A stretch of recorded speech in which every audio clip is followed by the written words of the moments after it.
Ako si Marichu, vlogger. May pangarap. Kaya tara, samahan natin sila mag-enroll.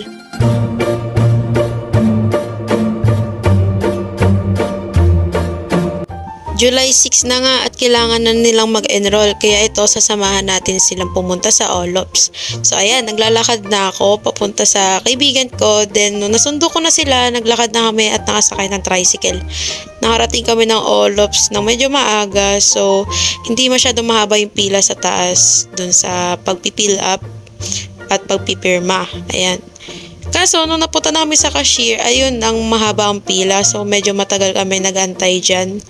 After lang oras, ayun, natapos na sila. Naglakad na kami, pumunta kami ng Ayala neto kasi nagugutom na kami. Tanghali na yata neto, mag-aalauna na. Hindi pa kami kumakain. So, kumain kami sa Jollibee. Nakapag-order na ako dyan kaso yung lamesa namin hindi pa nalinis. Ayaw po nila linisin. Akala nila pagkain. Report. Lumipat na lang kami ng lamesa para makakain. Ayan, tapos na ako, tsaka si Flor. Pumunta na lang kami ng time zone para maglibang-libang at nag-ambagan kami dito para makapaglaro kami ng billiards. Ayan naman lagi namin nilalaro dito sa time zone. So, after namin maglaro, pumunta kami CR, then naglakad-lakad para tumambay doon sa kabilang side ng mall sa may magandang view na maraming puno. Tumambay lang kami dyan, tapos nalobat yung phone ko. So, yun lang. Tara yun, bye!